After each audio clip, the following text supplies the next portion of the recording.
स्वागत है आपका फिर से एक बार हमारे साथ जुड़ने के लिए। तो देखो हमने एक सीरीज स्टार्ट किया है जो कि आपका BAMS, BHMS, MBBS, BDS course है ना, तो उनके लिए हमने एक सीरीज स्टार्ट किया है कि इस सीरीज के अंदर मैं आपको हर कॉलेज का जो आपका फीस स्ट्रक्चर होता है कैटेगरी वाइज, अगर आप यहाँ पर 85% स्टेट कोटा के थ्रू काउंसलिंग करोगे तो आपको कितना फीस कैटेगरी वाइज देना है, साथ ही साथ अगर आप यहाँ पर 15% जो भी ऑल इंडिया कोटा की सीट होते हैं ना उसके थ्रू एडमिशन करते हो तो फिर आपको यहाँ पर कितना एडमिशन देना पड़ेगा, आपके पास डोमासाइल है तो कितना फीस लगेगा, डोमासाइल नहीं है तो कितना फीस लगेगा। साथ ही साथ हम बात करेंगे कि यहाँ पर आपको एडमिशन के लिए कौन कौन से डॉक्यूमेंट जो है कंपलसरी रिक्वायर्ड है और अदर रिजर्वेशन कौन कौन से हो सकते हैं जहाँ पर कि आप अप्लाई कर सकते हो, उसके थ्रू आपको कम स्कोर के ऊपर भी अलॉटमेंट होने का चांस बन सकता है। तो उसके बारे में डिटेल में बात करेंगे। उसके बाद हम यहाँ पर शेयर करेंगे आपके साथ कि आपको यहाँ पर सीट मैट्रिक्स क्या है, यानी कि आपकी कैटेगरी के लिए किस कॉलेज के अंदर कितनी सीट प्रेजेंट होती है, तो उसके बारे में हम पूरा डिटेल में बात करेंगे। और वीडियो के लास्ट में हम बात करेंगे कि यहाँ पर आपको जो है कट ऑफ मार्क कितना होना चाहिए, लेकिन नीट के अंदर आपका कितना स्कोर होना चाहिए तभी आपको यहाँ पर अलॉटमेंट हो सकता है। और लास्ट ईयर का जो round 1 plus round 2 plus round 3 का जो कट ऑफ था ना,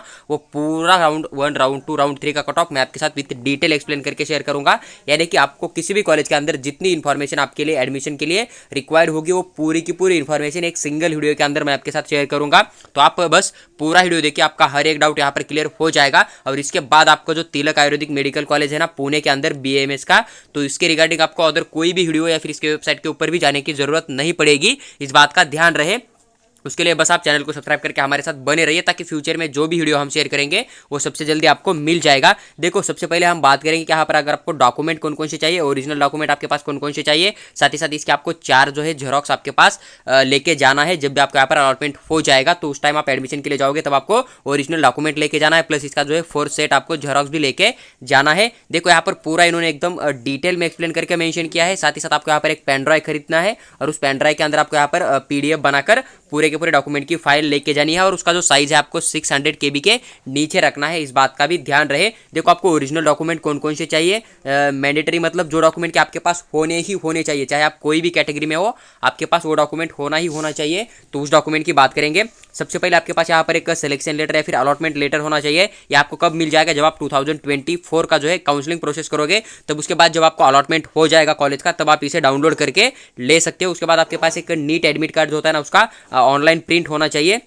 जो कि आपने 2024 के अंदर अभी दे रखा था ना एडमिट कार्ड, तो वो एडमिट कार्ड आपके पास होना चाहिए। उसके बाद copy of online application form, जो भी आपने नीट UG 2024 के लिए एक ऑनलाइन एप्लीकेशन फॉर्म फिल किया था एग्जाम देने के लिए, तो आपके पास होना चाहिए। साथ ही साथ जब काउंसलिंग करोगे तो उसका काउंसलिंग का एक ऑनलाइन फॉर्म आता है आपके www.mahacet के ऊपर आप काउंसलिंग करोगे तो वहाँ पर आपका एक ऑनलाइन एप्लीकेशन फॉर्म होता है काउंसलिंग किया हुआ, तो वो भी आपके पास एडमिशन के टाइम होना चाहिए, तभी आपको वहाँ पर एडमिशन के लिए एलिजिबल रखा जाएगा। उसके बाद देखो यहाँ पर नीट UG का जो मार्कशीट होता है ना, उसका भी ऑनलाइन प्रिंट आपके पास होना चाहिए। उसके बाद एक नेशनलिटी या फिर डोमासाइल होना चाहिए। अगर आप यहाँ पर 85% स्टेट कोटा के थ्रू 85% सीट के लिए काउंसलिंग करोगे तो आपके पास नेशनलिटी या फिर डोमासाइल होना कंपलसरी है, इस बात का ध्यान रहे। कभी कभी दोनों एक ही PDF के अंदर आपको देखने को मिल जाएंगे, लेकिन अगर आप यहाँ पर जो भी ऑल इंडिया कोटा की 15% सीट होती है ना उसके थ्रू काउंसलिंग करते हो तो फिर आपको यहाँ पर डोमासाइल की जरूरत नहीं पड़ेगी, इस बात का ध्यान रहे। लेकिन कैटेगरी का बेनिफिट उन्हीं बच्चों को मिल जाएगा जो कि 85% स्टेट कोटा के थ्रू काउंसलिंग करेंगे, जिनके पास की डोमासाइल होगा। उसके बाद देखिए नेक्स्ट डॉक्यूमेंट आपको यहाँ पर कौन सा होना चाहिए,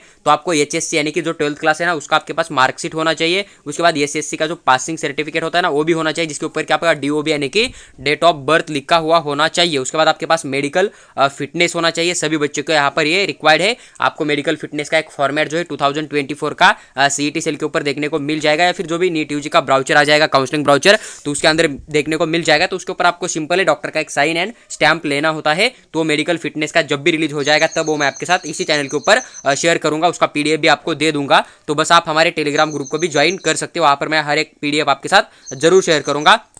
उसके बाद सबसे इंपॉर्टेंट डॉक्यूमेंट आपके पास ये आता है कि आपके पास जो आप 12th स्टैंडर्ड का जो है एक TC होना चाहिए, या फिर आपका जो TC वो जो है 12वीं कक्षा का ही नहीं होगा तो भी चलेगा। मान लीजिए कि कोई बच्चा है जिसने कि यहाँ पर पहले BHMS में एडमिशन लेके रखा था, फर्स्ट ईयर उसका कंप्लीट हुआ है, सेकंड ईयर कंप्लीट हुआ है, लेकिन अभी वो BHMS छोड़ के BAMS के लिए जा रहा है, तो फिर आपको जो BHMS का TC है ना वो आपको देना पड़ेगा। या फिर मान लीजिए आपने first year second year third year complete करके रखा है ग्रेजुएशन, उसके बाद आप एग्जाम देने के लिए आए तो आप यहाँ पर ग्रेजुएशन का जो TC होता है ना वो भी यहाँ पर एडमिशन के टाइम लेके जा सकते हो, वहाँ पर आपको कोई प्रॉब्लम नहीं आएगा। इस बात का ध्यान रहे। उसके बाद देखिए यहाँ पर एडिशनल डॉक्यूमेंट होते हैं जो कि आपको यहाँ पर कैटेगरी के अंदर यानी कि रिजर्वेशन के अंदर जो बच्चे आते हैं ना उनके लिए कुछ एडिशनल डॉक्यूमेंट सबमिट करने होते हैं। ये आपके पूरे के पूरे डॉक्यूमेंट हुआ जो कि ओबीसी सॉरी ओपन कैटेगरी के बच्चे हैं ना उनके लिए ये पूरे के पूरे डॉक्यूमेंट हुए आपके जो कि मैंडेटरी है। साथ ही साथ जितने भी कैटेगरी के बच्चे हैं उनको अगर यहाँ पर कैटेगरी का बेनिफिट नहीं लेना है तो ऊपर वाले पूरे के पूरे डॉक्यूमेंट के थ्रू आपको एडमिशन दिया जाएगा। लेकिन अगर आपको कैटेगरी का बेनिफिट लेना है तो आपके पास कैटेगरी के डॉक्यूमेंट चाहिए। तो आपके पास यहाँ पर कास्ट जो है होना चाहिए महाराष्ट्र स्टेट का, साथ ही साथ आपके पास कास्ट वैलिडिटी होना चाहिए महाराष्ट्र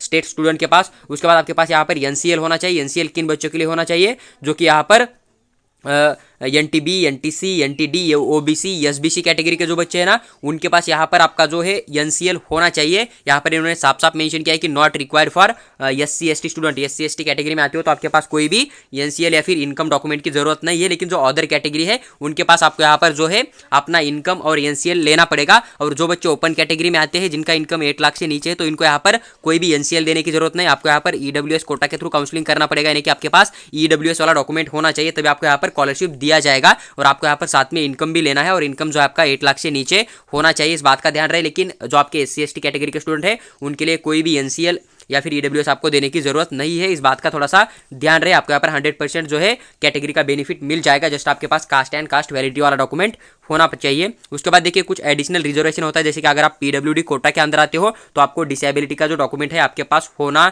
चाहिए, इस बात का ध्यान रहे। और इन्होंने यहाँ पर medical board as per National Testing Agency जो है ना उनके हिसाब से होना चाहिए, इस बात का भी आपको ध्यान रखना पड़ेगा। देखो और एक यहाँ पर कैटेगरी इन्होंने मेंशन किया जो कि मैंने आपके साथ शेयर किया था, ईडब्ल्यूएस कैटेगरी। अगर आप ईडब्ल्यूएस कैटेगरी में आते हो तो आपके पास ईडब्ल्यूएस वाला डॉक्यूमेंट जो है होना चाहिए। साथ ही साथ आपका इनकम जो है 8 लाख से नीचे होना चाहिए, तभी आपको यहाँ पर जो है ईडब्ल्यूएस का बेनिफिट यहाँ पर दिया जाएगा। अदरवाइज आपको यहाँ पर वो बेनिफिट नहीं मिलेगा।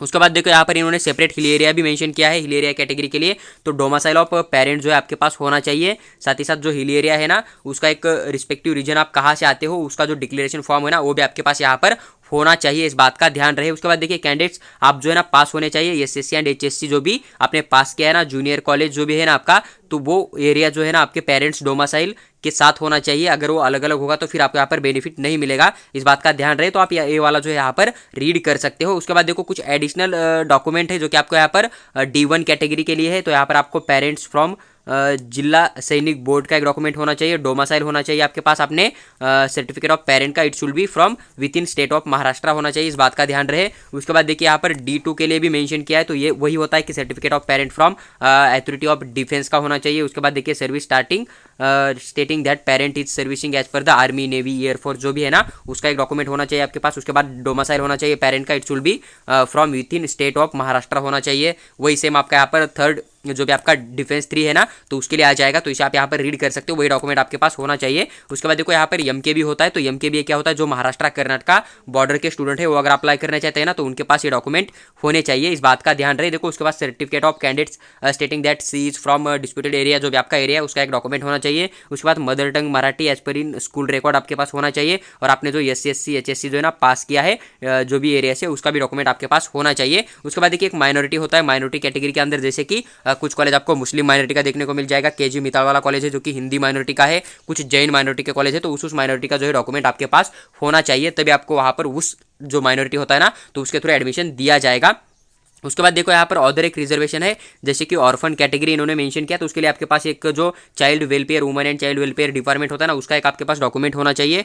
अगर अदर डॉक्यूमेंट की बात करें, अगर आप माइग्रेशन में आते हो तो वो आपके पास होना चाहिए 3 पासपोर्ट साइज के फोटोज जो है ना आपको यहाँ पर हर बच्चे के पास होना चाहिए। गैप एफिडेविट आप किन बच्चों को देना पड़ेगा, तो जिन बच्चों ने 12th क्लास पास आउट किया था लेकिन कहीं भी एडमिशन नहीं डाला था, आपका जो एडमिशन है 12th क्लास के अंदर ही पड़ा हुआ है, या फिर आपने TC जो है रिमूव करके आपने घर रखा है, first year second year third year में नहीं डाला है, यानी कि आपने एजुकेशन के अंदर गैप दे रखा है ना, तो उन्हीं बच्चों के यहाँ पर गैप एफिडेविट जो है सबमिट करना पड़ेगा। आधार कार्ड किन बच्चों को देना होता है, सभी बच्चे के पास आधार कार्ड का एक कॉपी होना चाहिए, इस बात का ध्यान रहे। तो पूरा का पूरा जो भी डॉक्यूमेंट का डिटेल था ना मैंने विद डिटेल एक्सप्लेन करके आपके साथ शेयर किया हुआ है। अगर आपको किसी भी कैटेगरी के रिगार्डिंग, किसी भी स्पेशल रिजर्वेशन के रिगार्डिंग कोई भी डाउट बचा हुआ है तो आप उसे कमेंट बॉक्स में जरूर कमेंट कर दीजिएगा, मैं उसका रिप्लाई आपको करने की पूरी कोशिश करूंगा। देखो उसके बाद अगर बात करें यहाँ पर कि आप मान लीजिए कि आपको यहाँ पर कॉलेज जो अलॉटमेंट हो जाता है, तिलक आयुर्वेदिक महाविद्यालय जो भी है आपका पुणे, और इसके अंदर जो आपको फीस कितनी देनी पड़ेगी, अगर आप यहाँ पर 15% ऑल इंडिया कोटा यानी कि महाराष्ट्र के अदर स्टेट के स्टूडेंट हो यहाँ पर एडमिशन करना चाहिए तो आपको कितना फीस देना पड़ेगा। साथ ही साथ मान लीजिए कि कोई बच्चा है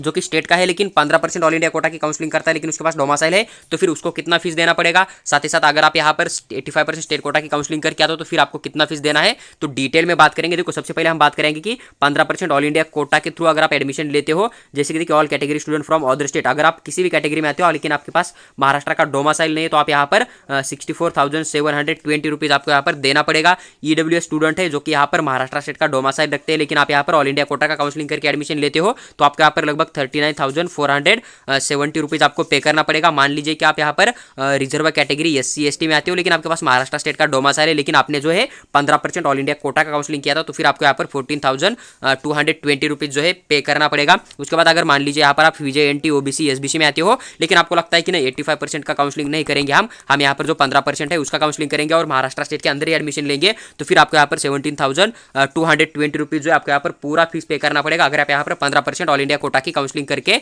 आते हो तो।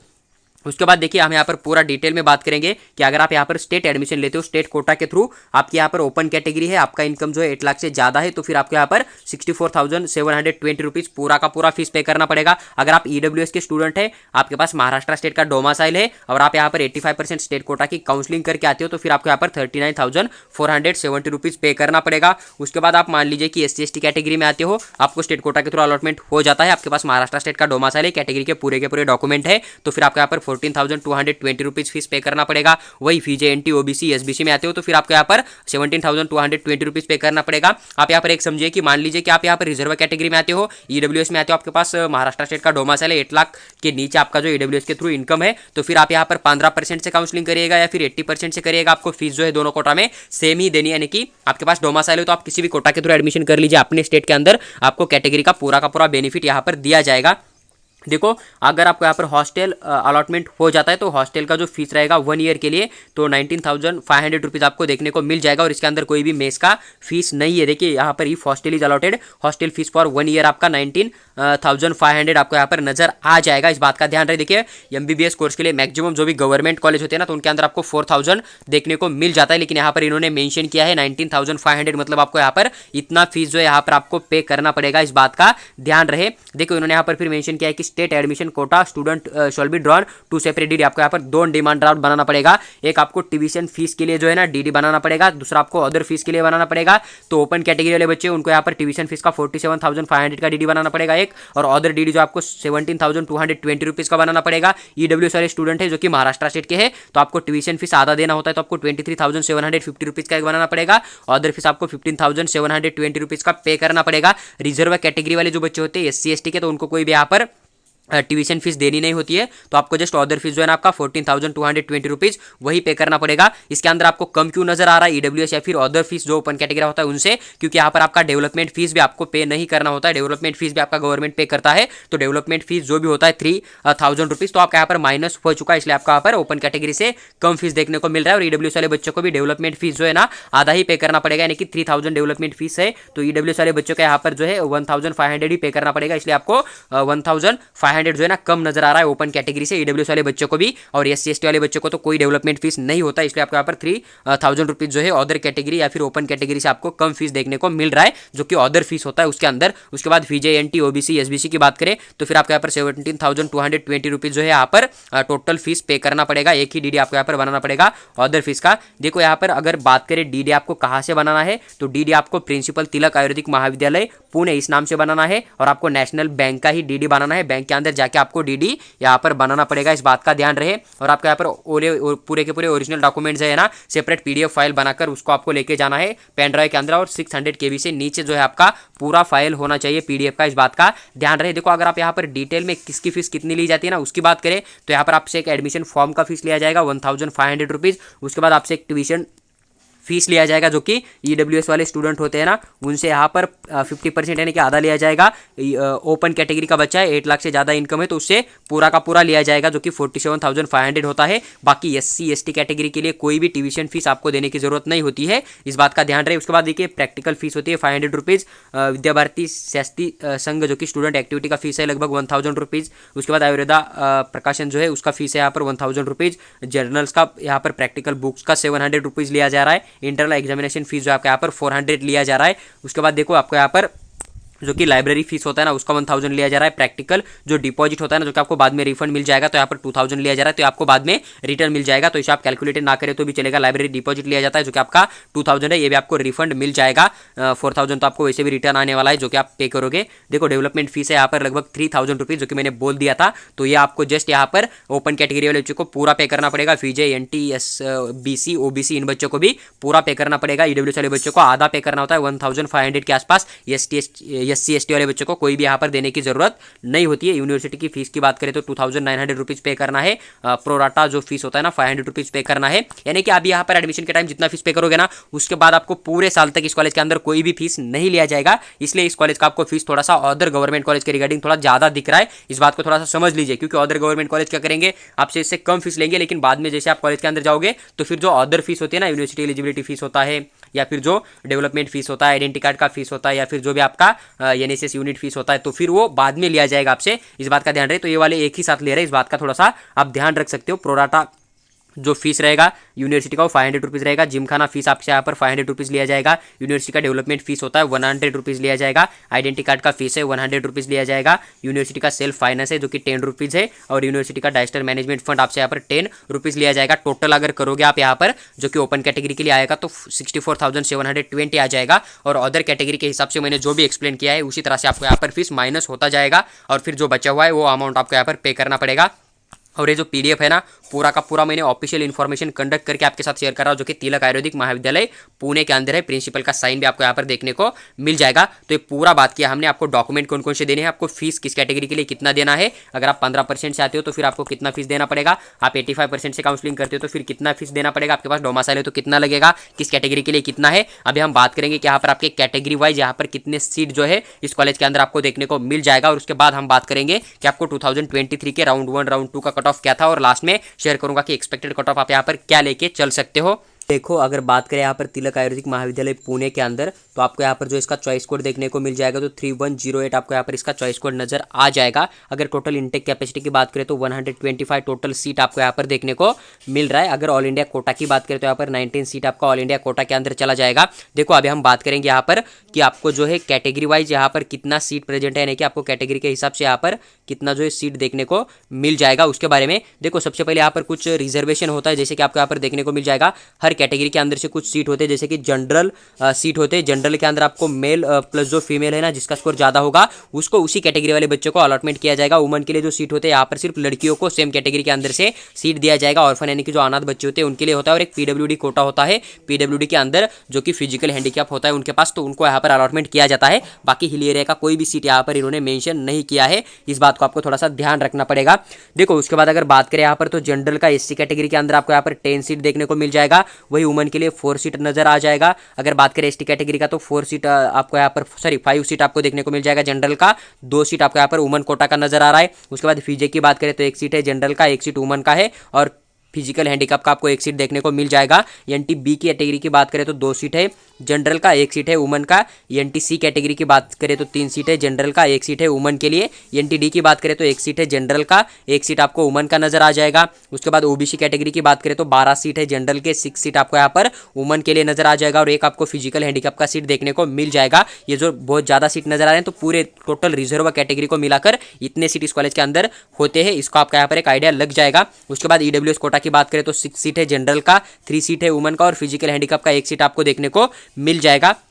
उसके बाद अगर हम बात करें यहाँ पर ओपन कैटेगरी के लिए तो 21 सीट है जनरल का, 11 सीट है यहाँ पर वुमन कोटा का, और 1 सीट आपको यहाँ पर ऑर्फन का नजर आ जाएगा। और उसके बाद 2 सीट आपको यहाँ पर फिजिकल हैंडीकैप का ओपन कैटेगरी के लिए देखने को मिल जाएगा। तो टोटल आपके यहाँ पर 97 सीट जो है ना फिल किया जाएगा, जो कि आपका 85% स्टेट कोटा होता है ना उसके अंदर से, जो कि आपकी कैटेगरी होती है उस हिसाब से। उसके बाद कुछ अदर रिजर्वेशन होता है, जैसे कि डिफेंस 1 हुआ आपका, डिफेंस 2 हुआ, डिफेंस 3 हुआ, और महाराष्ट्र कर्नाटक बॉर्डर का हुआ। तो डिफेंस 1 के लिए जनरल के थ्रू 2 सीट है और 1 सीट वुमन कोटा का है। उसके बाद डिफेंस 2 की बात करें तो 1 सीट है जनरल का, डिफेंस 3 का भी 1 सीट है जनरल का, और जो महाराष्ट्र कर्नाटक बॉर्डर है ना तो उसका 1 सीट आपको यहाँ पर देखने को मिल जाएगा, जो कि आपको वुमन कोटा के लिए नजर आ जाएगा। तो टोटल 6 जो है आपको यहाँ पर अदर रिजर्वेशन के सीट देखने को मिल जाएगा। तो टोटल यहाँ पर 103 सीट जो है ना आपके यहाँ पर अदर रिजर्वेशन प्लस आपका जो 85% स्टेट कोटा के अंदर कैटेगरी आती है ना कास्ट, तो उसके अंदर से फिल किया जाएगा। तो देखो ये जो सीट मैट्रिक्स था इसके बारे में हमने पूरा डिटेल में बात किया है। अभी हम सीधा बात करेंगे कि इस कॉलेज के अंदर आपको मिनिमम जो है कट ऑफ कितना गया था round 1 1 plus round 2 plus round 3 के अंदर। और उसके बाद एक्सपेक्टेड कट ऑफ की भी बात करेंगे। बात करें तिलक आयुर्वेदिक महाविद्यालय जो पुणे के अंदर है ना बीएमएस का, तो इसका round wise round 1 plus round 2 plus round 3 का जो कट ऑफ गया था नीट स्कोर वो भी शेयर करूंगा। साथ ही साथ राउंड 3 का जो ऑल इंडिया रैंक गया था ना उसके बारे में भी हम पूरा डिटेल में बात करेंगे। देखो सबसे पहले हम यहाँ पर बात करेंगे जो कि आपका एससी कैटेगरी है ना, इसके बारे में। एससी कैटेगरी की बात करें तो जनरल के थ्रू आपको यहाँ पर लगभग राउंड 1 में 4, 5, 6 के ऊपर अलॉटमेंट हो गया था। वही वुमन के लिए आपको सेम कट ऑफ नजर आ जाएगा 456। उसके बाद राउंड 2 की बात करें तो 456 आपको जनरल का देखने को मिल जाएगा और 459 आपको यहाँ पर वुमन कोटा का कट ऑफ देखने को मिल जाएगा। राउंड 3 के अंदर आपको यहाँ पर 451 आपको यहाँ पर जनरल का कट ऑफ नजर आ रहा है, क्योंकि हो सकता है राउंड 2 के अंदर जो अलॉटमेंट हो गया था ना लड़की को, तो वहां तक जो है वुमन कोटा की पूरी सीट यहाँ पर फिल हो गई होंगी। उसके बाद अगर ऑल इंडिया रैंक की बात करें तो 61,607 आपको यहाँ पर ऑल इंडिया रैंक उस बच्चे का देखने को मिल जाएगा। उसके बाद अगर बात करें हम एसटी कैटेगरी का, तो एसटी कैटेगरी का तो जनरल के थ्रू कट ऑफ गया है राउंड 1 में, तो 329 आपको देखने को मिल जाएगा। वुमन के लिए सेम आपको 329 नजर आ रहा है। उसके बाद राउंड 2 की बात करें तो 336 आपको देखने को मिल जाएगा। उसके बाद वुमन का 326 आपको नजर आ जाएगा। अब ये राउंड 1 से कट ऑफ राउंड 2 का ज्यादा क्यों गया है, क्योंकि लास्ट ईयर क्या हुआ था काउंसलिंग के अंदर, हर राउंड के अंदर जो चॉइस फिलिंग ओपन किया गया था, इसलिए हो सकता है कि इस बच्चे को जो है 336 था, लेकिन इसे लग रहा था कि नहीं मुझे इतने स्कोर के अंदर बहुत अच्छा कॉलेज एमबीबीएस का मिल जाएगा या फिर कोई अदर कॉलेज मिल जाएगा, इसलिए इसने क्या किया यहाँ पर राउंड 1 के अंदर इस कॉलेज को चॉइस फिलिंग नहीं किया होगा। और बाद में इसे जब कट ऑफ ज्यादा नजर आया तो फिर इसने राउंड 2 के अंदर इस कॉलेज को चॉइस फिलिंग दिया होगा, इसलिए आपको यहाँ पर ज्यादा कट ऑफ नजर आ रहा है। लेकिन अगर आपका स्कोर कम है, आप राउंड 1 में पूरे के पूरे कॉलेज डालोगे और आपको कोई कॉलेज अलॉटमेंट हो जाएगा, और उसके बाद जब आप उस कॉलेज को ज्वाइन करोगे तो फिर राउंड 2 में आपसे मतलब 20, 30, 40 मार्क वाला भी ज्यादा बच्चा क्यों ना वहां पर जाए एडमिशन लेने के लिए, फिर भी उसे एडमिशन नहीं दिया जाएगा, आपको ही दिया जाएगा। क्योंकि एक बार अगर सीट बुक हो गया तो वो सीट बुक हो जाता है, वो फिर नेक्स्ट राउंड के अंदर काउंसलिंग के लिए पार्टिसिपेट नहीं करता है। इसलिए आपको काउंसलिंग थोड़ा ध्यान से करना है, पूरा मतलब दिल लगा के काउंसलिंग करना है। अगर आपको कुछ भी डाउट आ जाता है तो आप हमारे साथ पेड काउंसलिंग में ज्वाइन हो सकते हो, या फिर हमारा एक पर्सनल गाइड चार्ज है, उसका चार्ज जो है बहुत ही कम है, 500 रुपीज ही चार्ज है, जो कि हम पूरा पर्सनली आपको कॉल के ऊपर गाइड करेंगे, तो वहां पर भी आप ज्वाइन हो सकते हो, ताकि आपका जो काउंसलिंग के अंदर कोई भी लॉस ना हो। उसके बाद अगर बात करें राउंड 3 का, तो यहाँ पर कोई भी डाटा नहीं, यानी कि राउंड 2 का जो कट ऑफ है वही आप यहाँ पर राउंड 3 के लिए कंटिन्यू लेके चल सकते हो, जो कि आपका एसटी कैटेगरी आपको देखने को मिल जाएगा। उसके बाद अगर फीजे कैटेगरी की बात करें तो जनरल के थ्रू जो कट ऑफ गया राउंड 1 के अंदर तो 497 आपको देखने को मिल जाएगा। वुमन के लिए 497 देखने को मिल जाएगा। देखिए अभी जो अदर कैटेगरी होते हैं ना उसके अंदर क्या होता है, एक या दो ही सीट आपको देखने को मिल जाएगा, वुमन का एक सीट होगा या फिर जनरल के 2 ही सीट हो गए, इसलिए लगभग आपको यहाँ पर जो कट ऑफ राउंड 1 में नजर आता है ना वही कई बार जो है गवर्नमेंट बीएमएस के लिए आगे कंटिन्यू होता हुआ आपको नजर आ जाएगा। लेकिन जो सेमी गवर्नमेंट होते हैं और थोड़े नीचे वाले सेमी गवर्नमेंट होते हैं ना, तो वहां पर आपको एक कट ऑफ चेंज होता हुआ भी नजर आ सकता है। तो देखो यहाँ पर 497 जो आपको यही कट ऑफ लेके चलना है राउंड 1 से लेकर राउंड 3 तक। उसके बाद अगर बात करें हम यहाँ पर एनटीबी कैटेगरी का, तो सेम कंडीशन है, एनटीबी के लिए भी 4-6 जो है 4 आपको यहाँ पर कट ऑफ देखने को मिल जाएगा। जनरल का वुमन का भी 464 आपको यहाँ पर कट ऑफ साफ साफ नजर आ जाएगा। उसके बाद अगर हम बात करें यहाँ पर एनटीसी कैटेगरी के लिए, तो जनरल के थ्रू 527 देखने को मिल जाएगा, जो कि कट ऑफ गया था। वुमन के लिए 527 आपको राउंड 1 का देखने को मिल जाएगा, 522 था जनरल का राउंड 2 में, और राउंड 3 के अंदर 522 आपको यहाँ पर नजर आ जाएगा। अगर ऑल इंडिया रैंक की बात करें तो लगभग 88,123 आपको यहाँ पर एनटीसी कैटेगरी वाला बच्चा जो है ना उसका ऑल इंडिया रैंक यहाँ पर नजर आ जाएगा। उसके बाद एनटीडी कैटेगरी की बात करें तो जनरल के थ्रू 528 आपको देखने को मिल जाएगा राउंड 1 में, वुमन कोटा का 528 नजर आ रहा है। उसके बाद अगर बात करें यहाँ पर राउंड 2 का, तो 522 आपको यहाँ पर जनरल का नजर आ रहा है। वुमन कोटा की बात करें तो 525 नजर आ रहा है, और राउंड 3 की बात करें तो 522 आपको यहाँ पर नजर आ रहा है, जो कि जनरल का कट ऑफ आपको यहाँ पर देखने को मिल जाएगा। वही अगर बात करें ऑल इंडिया रैंक का, तो 7,804 आपके यहाँ पर उस बच्चे का ऑल इंडिया रैंक साफ साफ नजर आ जाएगा। उसके बाद अगर ओबीसी कैटेगरी की बात करें तो जनरल के थ्रू 529 आपको देखने को मिल जाएगा। वुमन के लिए सेम यहाँ पर राउंड 1 में 529 नजर आ जाएगा। वही 522 आपको यहाँ पर राउंड 2 का जनरल के थ्रू देखने को मिल जाएगा। राउंड 3 में 520 आपको नजर आ जाएगा। ऑल इंडिया रैंक की बात करें तो आपका 89,401 आपको यहाँ पर जो है ऑल इंडिया रैंक देखने को मिल जाएगा। अगर हम बात करें यहाँ पर जो कि आपका ईडब्ल्यूएस कोटा होता है, ईडब्ल्यूएस कोटा के लिए बात करें तो जनरल के थ्रू 534 आपको राउंड 1 में देखने को मिल जाएगा। वुमन के लिए 535 आपको नजर आ जाएगा। वही अगर बात करें राउंड 2 का, तो 527 आपको यहाँ पर देखने को मिल जाएगा, और ये आप यहाँ पर कंटिन्यू आगे लेके चल सकते हो। उसके बाद जो आपका नेक्स्ट ओपन कैटेगरी होता है, ओपन कैटेगरी की बात करें तो 541 देखने को मिल जाएगा जनरल का, 541 आपको वुमन का देखने को मिल जाएगा। राउंड 2 की बात करें तो 532 है आपको जनरल का, 557 आपको यहाँ पर वुमन का देखने को मिल जाएगा। फिर से वही प्रॉब्लम है कि इस बच्चे को लगा होगा कि मुझे सेमी गवर्नमेंट मिल जाएगा जो कि कम फीस वाला होता है, लेकिन नहीं मिला, तो फिर राउंड 2 में आ गई। फिर इसने जो है बीएमएस के लिए चॉइस फिलिंग देख के रखा, फिर इसको यहाँ पर अलॉटमेंट हो गया। तो इस बात को आप ध्यान रखिए कि आपको काउंसलिंग यहाँ पर परफेक्टली करना है, कोई भी मिस्टेक करोगे तो फिर आपके हाथ से यहाँ पर सीट जो है छूट सकता है, फिर आपको एडमिशन नहीं भी मिल सकता है। इस बात का ध्यान रहे, पूरा का पूरा प्रोसेस ऑनलाइन ही होता है, तो आपको थोड़ा ध्यान से करना पड़ेगा, इस बात का ध्यान रहे। उसके बाद राउंड 3 की बात करें तो 529 आपको जनरल का देखने को मिल जाएगा, 531 आपको यहाँ पर वुमन कोटा का नजर आ जाएगा। ऑल इंडिया रैंक की बात करें तो 81,923 आपको ऑल इंडिया रैंक देखने को मिल जाएगा जनरल का। राउंड 3 का वही बात करें यहाँ पर वुमन कोटा का तो 79,418 आपको यहाँ पर ऑल इंडिया रैंक नजर आ जाएगा। देखो इसके बाद अगर हम बात करें यहाँ पर कुछ जनरल जो कि आपका एक्सपेक्टेड कट ऑफ 2024 के लिए कितना जा सकता है, तो देखिए 2024 के लिए आपको एक्सपेक्टेड कट ऑफ जो मैंने राउंड 2 का कट ऑफ यहाँ पर शेयर किया होगा ना, या फिर जो राउंड 3 का कट ऑफ आपको नजर आ रहा है ना, तो यही कट ऑफ जो आप यहाँ पर एक्सपेक्टेड कट ऑफ लेके चल सकते हो। लेकिन मैक्सिमम टाइम आपको यहाँ पर ऑल इंडिया रैंक जो होता है ना, उसे आपको एक्सपेक्टेड कट ऑफ लेके चलना है। नीट स्कोर को अगर आप लेके चलोगे तो फिर आप थोड़े गलत ट्रैक पे हो, ऐसा हम आपके साथ शेयर करेंगे, क्योंकि ऑल इंडिया रैंक दो बच्चों का सेम नहीं होता है, लेकिन नीट स्कोर दो बच्चों का जो है सेम हो जाता है। इसलिए आपको ऑल इंडिया रैंक जो भी हमने शेयर किया है ना, उसे आपको जो एक्सपेक्टेड कट ऑफ लेके चलना है। अगर किसी कैटेगरी का हमने ऑल इंडिया रैंक नहीं लेके चला है तो फिर आप यहाँ पर नीट स्कोर को थोड़ा बहुत एक्सपेक्टेड कट ऑफ मान के चल सकते हो। लेकिन जब तक आपका सीट मैट्रिक्स प्लस जो आपका एक ऑफिशियल ऑल इंडिया रैंक नहीं मिल जाता ना, तब तक आपको कोई भी यहाँ पर एक्सपेक्टेड कट ऑफ का आइडिया नहीं लग जाता। बस आपको अभी ये मान के चलना है कि जो भी यहाँ पर कट ऑफ हमने शेयर किया है उतना स्कोर आ रहा है, तो आप यहाँ पर मान के चल सकते हो कि आपको यहाँ पर सीट मिलने का जो चांस बन सकता है, या फिर आप यहाँ पर काउंसलिंग के अंदर पार्टिसिपेट करके ट्राई कर सकते हो, आपको सीट मिलने का चांस यहाँ पर बन जाएगा। अगर थोड़ा बहुत नीचे भी स्कोर आ रहा है आपका 10 मार्क्स या फिर 5 मार्क्स, तो भी आप यहाँ पर काउंसलिंग के अंदर पार्टिसिपेट करके जरूर ट्राई कीजिएगा, क्योंकि एक अपडेट है जो कि 10 कॉलेज जो है ना न्यू आने वाले MBBS के, अगर वो आ जाएंगे तो फिर हो सकता है कि BMS का जो कट ऑफ थोड़ा बहुत आपको नीचे भी देखने को मिल जाएगा। देखो जितना भी प्रोसेस आपके लिए रिक्वायरमेंट था इस कॉलेज के अंदर एडमिशन लेने के लिए, वो पूरी की पूरी इन्फॉर्मेशन एक छोटे से वीडियो के अंदर हमने आपके साथ शेयर किया हुआ है। अगर आपको वीडियो अच्छा लगा है तो लाइक कीजिए और चैनल को सब्सक्राइब करके हमारे साथ बने रहिए, ताकि फ्यूचर में जो भी वीडियो हम शेयर करेंगे किसी भी कॉलेज के regarding MBBS, BDS, BMS, BHMS, BSc nursing, physiotherapy के लिए, तो आपको सबसे जल्दी मिल जाएगा और आपको इधर उधर की जो इन्फॉर्मेशन है कलेक्ट करने की जरूरत नहीं पड़ेगी, या फिर कोई काउंसलर भी आपको यहाँ पर हायर करने की जरूरत नहीं पड़ेगी। जस्ट आप हमारे वीडियो भी देखोगे तो आपका पूरा का पूरा एडमिशन प्रोसेस एकदम इजीली यहाँ पर पूरा कंप्लीट हो जाएगा। फिर भी अगर आपको पेड काउंसलिंग ज्वाइन करना है तो आप हमारे पेड काउंसलिंग के अंदर ज्वाइन हो सकते हो। हमारा जो पेड काउंसलिंग चार्ज है 2000 रुपीज़ है। अगर आप अभी ज्वाइन करते हो रिजल्ट के बाद ये 2.5 के आपको यहाँ पर नजर आ जाएगा, इस बात का ध्यान रहे। साथ ही साथ अगर आपको लग रहा है कि फीस बहुत ज़्यादा है, हमारा जो एप्लीकेशन फॉर्म है, चॉइस फिलिंग है, हम खुद कर लेंगे, हमें बस कॉलेज के रिगार्डिंग इन्फॉर्मेशन चाहिए या फिर काउंसलिंग के जो रूल होते हैं उसके रिगार्डिंग इन्फॉर्मेशन चाहिए, तो हमारा एक पर्सनल गाइड चार्ज है, उसका चार्ज सिर्फ 500 रुपीज़ है। अगर आप यहाँ पर 500 रुपीज़ पे करोगे तो फिर हम आपको आपका पूरा एडमिशन प्रोसेस इंड होने तक कॉल आपका एनी टाइम आंसर करेंगे और आपको पूरा का पूरा वहाँ पर एकदम गाइड करेंगे। सिर्फ 500 रुपीज़ हमारा चार्ज है, पर्सनल गाइड चार्ज। अगर आप ज्वाइन होना चाहते हो तो अभी यहाँ पर हम ज्वाइन हो सकते हो। आप हमें व्हाट्सएप के ऊपर मैसेज कर दीजिए, पेमेंट करके स्क्रीनशॉट डाल दीजिए, हम आपको अपना पर्सनल कॉन्टैक्ट नंबर आपके साथ शेयर करके आपका पूरा जो है काउंसलिंग आपको यहाँ पर गाइड करेंगे।